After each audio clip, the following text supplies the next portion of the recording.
Well, good morning. My first response is I think it's funny that Lindsey Graham thinks my only problem with Donald Trump was his response to the coronavirus. Yeah.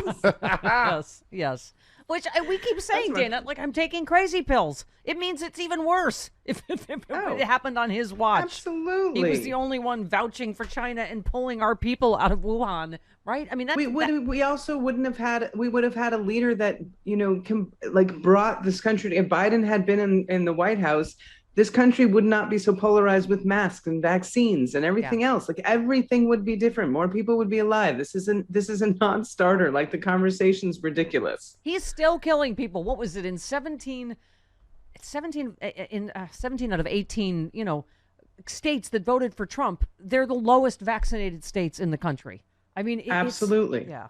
Anyway. I can't with this lab leak thing. I have no idea.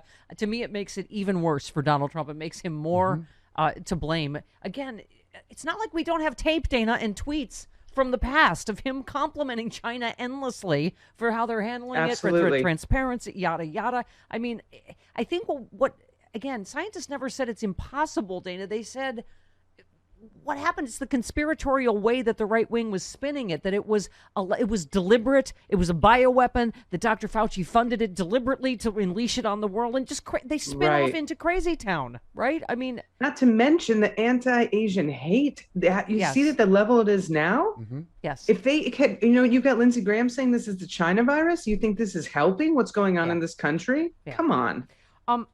I know that you, as one of the top 5 funniest lesbians raised by a pack of Jews. Those would be me. Right. Yep. Heard crazy anti-vax ladies say that you were magnetized if you've been vaccinated and stuff. But also it is the only thing that protects you apparently from Jewish space lasers. So I'm sure you're aware of the latest science. It is. I have so much usage for my laser. I mean, this thing's only on layaway, and I'm still paying it off because I'm waiting for a sale. I don't pay full price for these things. I mean, my laser was on sale, and that's what we do with it.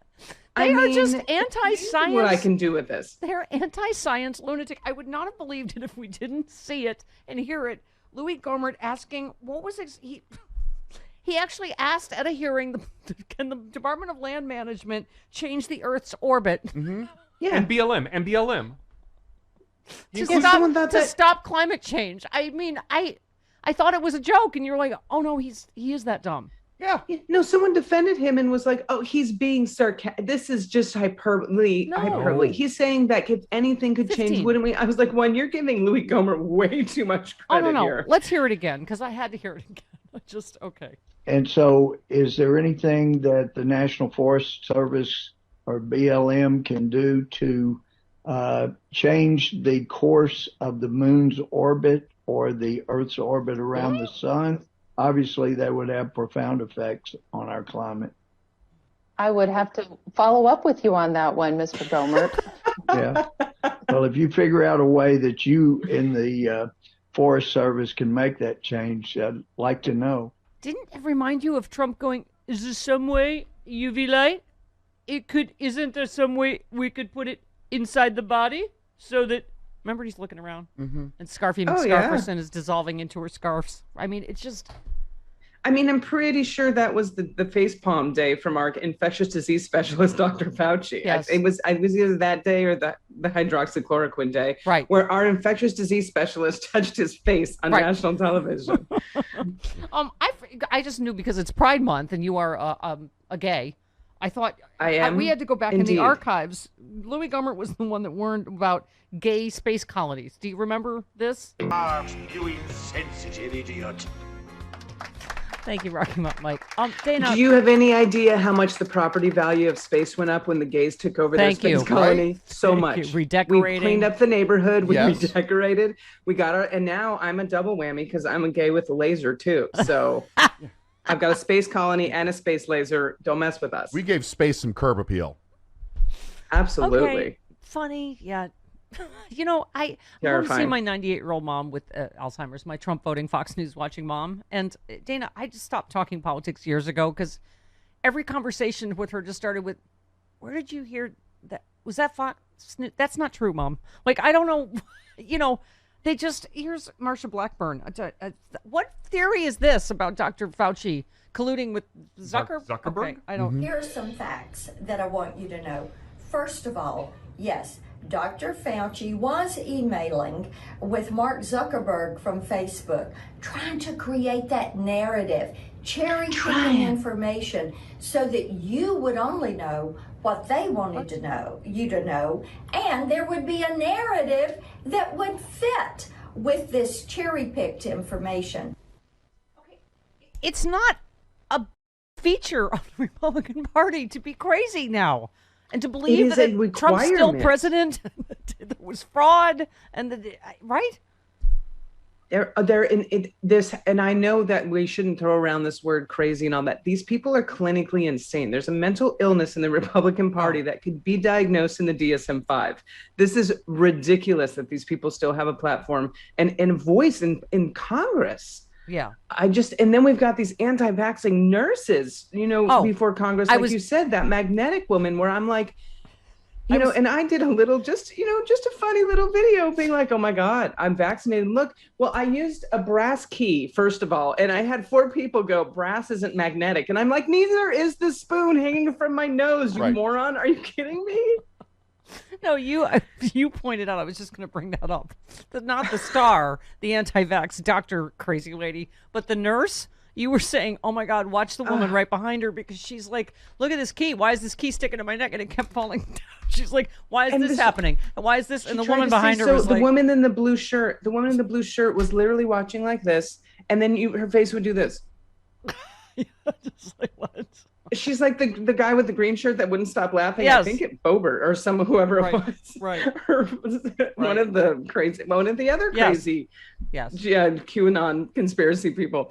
Oh, they're just when you have a public hearing like that and you say things, and these people are supposed to keep a straight face. Oh my God. I don't know how the gallery behind her did. I don't know, in your long, illustrious comedy career, did you ever have like a really bad magician open for you? That's what that was. Look at this.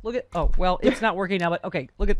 You know what? Why is this key? Explain why this key is stuck to my chest, lady, because you need a shower or you have too much lotion on? Like, those are the 2 options. Probably put some sort of glue on it. I don't know. Oh my God. What to explain why this key stuck to my chest, and look how it sticks to my face. Clink. Nope, it's not. Oh, and this bobby pin. Oh, okay. I can't. Robert in Florida, he always likes to talk to the coach. Hey, Robert, how you doing? Hey, Coach. Put me in, Coach. Hey, Dana, Hey, I love how you. you doing? Hey, Mama, I love you. Love you too, Robbie. I'm all right. Listen, I got some things. I got a stone in my shoe, and it's Canada. All right, but first I want to get back to the Louis Gohmert 40 thing. That was by Mike thing. That recording was hilarious. And the whole time I'm thinking, could you imagine 40 Gohmert-like astronauts? First of all, they wouldn't, 12 would show up to the launch site, and then they couldn't get off the ground because they wouldn't close the door, or something.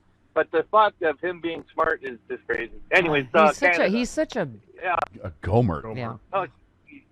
Yeah.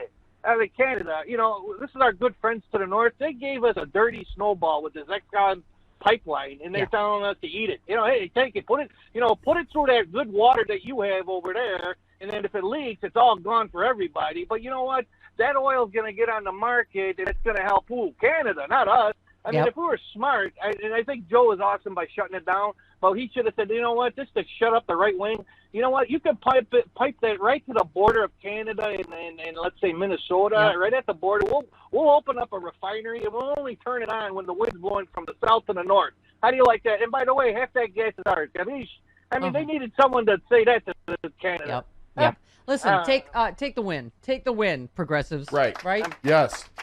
And then raise your voice about the stuff that you don't give up is all my point, right, Dana? It's just, I know people are, I obviously we couldn't disagree more strongly with the DOJ on the E. Jean Carroll case. Raise your voice. Oh my God. Raise your voice to Joe Manchin, right? I mean, it's, I got to say, can I just say real quick? We have the smartest kids in class. Michelle in Tampa said, "Hey, Steph and the Mooks, I wrote a letter to the editor about Manchin's stubbornness regarding both the filibuster and For the People, the Tampa Bay Times. Let me just a little bit. She just wrote, he's just wrong. Say, do this, write op-eds, call, write, raise your voices, pressure the DOJ to do the right thing on Trump, whether it's the insurrection, what do you call it? Obstruction of justice. Manchin's argument, Michelle writes, is simply wrong. He's assuming Republicans have been acting as good faith opponents. Manchin opens by writing the right to vote is fundamental to our American democracy. Protecting the right should not be about party or politics. This is a 100% true statement, yet Republican-led legislatures across the country are putting into place nonsensical and racially targeted laws they call anti-fraud, but have nothing to do with reducing voter fraud. These laws do, however, have everything to do with benefiting one party, the Republican Party. Among other restrictions that have nothing to do with stopping dishonesty in voting, these laws limit or even eliminate mail-in voting, early voting, voting on Sundays, a direct missive toward Black American churches' Souls to the Polls organizing. What does limiting Sunday voting have to do with fraud? Are people more likely to commit fraud after digesting a nice Sunday brunch? Might have to open his eyes to what voters across the country are currently facing with these terrible bills and reconsider his opposition to For the People, who almost 80% of West Virginians are for, right? I mean, I just... that part is endlessly infuriating. The Manchin cinema part of everything that's going on. 100%. And it's not just the Democrats that are in favor of this, the Voting Act, the Voting Rights Act. There's a lot of Republicans backing this thing as well. This is a bipartisan support for this, and he's still. I mean, Mitch McConnell. I don't understand. Full of turtle, right? He's just the whole like, oh, we don't. The Civil Rights Act it's in place. It's already legal to discriminate. He knows damn well that these bills all discriminate. They just find ways to do it, right? Really? You don't think that's, laser targeting black people to change the polling time after when would be the typical Souls to the Polls time to vote? Well, I mean, people like McConnell do that all the time, where they're like, the Supreme Court, we passed the Voting Rights Act. That's been in law. Well, you didn't talk about the part where they gutted it. Right. I mean, but where do you think? After. Right, they're taking drop boxes and closing polling places and shortening the hours in the minority areas. Right. Like it's so insulting to everybody's intelligence that we. Okay.